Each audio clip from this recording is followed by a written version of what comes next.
Hello, hello, hello, hello. This is George of Grundy II, your favorite veteran, and I am here with a very special guest. Now, I know you can't see me, but you see him.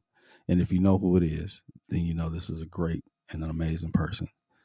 This is Pastor Bobby Jackson, the founder of Mission of Hope, one of the first, if not the first person to scream and shout and tell people that the water was not fine and we needed some resolution.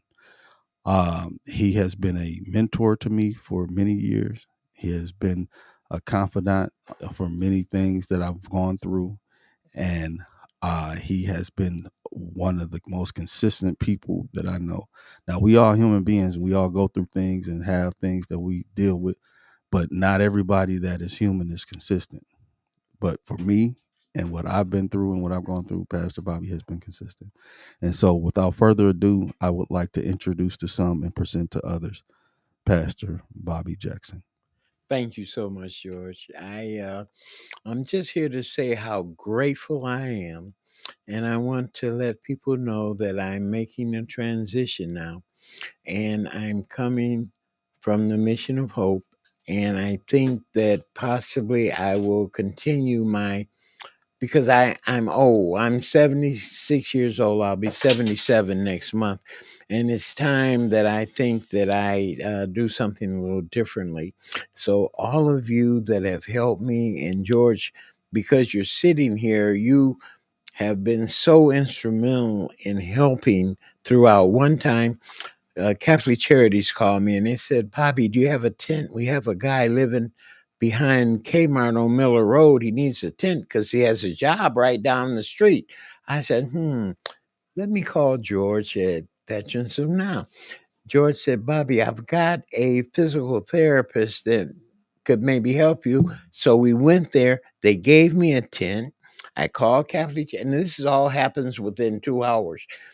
I call them and they give me the gentleman's phone number that needs the tent. I call him and I said, I have a tent for you. And he says, where are you located? I says, on Wager. I would take the North Saginaw bus and get off at Wager and walk down the street. He says, oh, that's too far. So I think I still have that tent, but George has been there throughout. And I am so grateful for him. And I'm so grateful for all of you from all around the country that have been so helpful. And I can't name everybody because there's been so many, but God brings them into our life and they go out because everything has a season. And those are one of the things that you have to learn and understand that people will come. God brings angels to help you at different times, and different times they go. But I just want to say that I'm going to continue doing something because I still feel vibrant enough and strong enough, healthy enough, even at my age, to continue. And I'm thinking of doing the transportation for veterans and help get them. We did that years ago before we had a shuttle at the VA clinic here in Flint, and we were transporting veterans to Ann Arbor.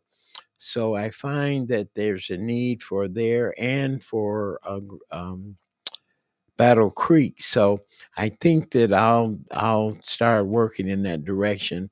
But I wanted to give a heartfelt thanks to all of you that have helped us with their prayers, with their finances, with their time, even with their good thoughts to make us as successful as we were.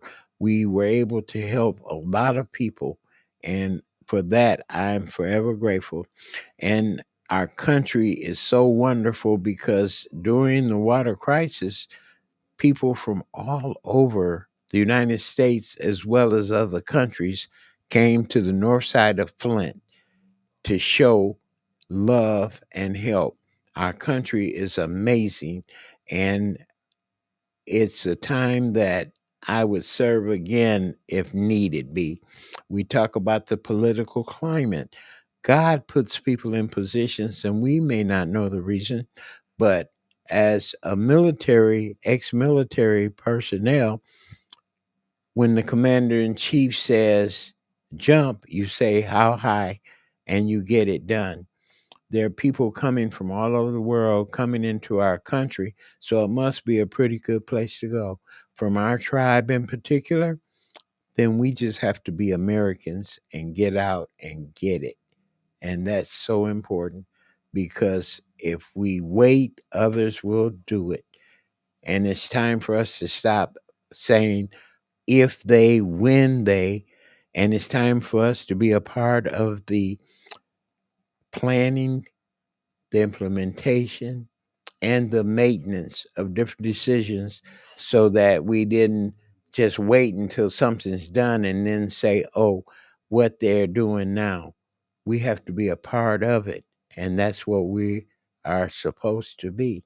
Just be Americans and love our country the way the veterans have done so far. And I'm just so proud of veterans of now, 10 years and still here and functioning. I was 15 there. I'm aging out, so I have to do something a little differently, but hopefully something to still serve humanity in the name of Jesus Christ. Thank you so much.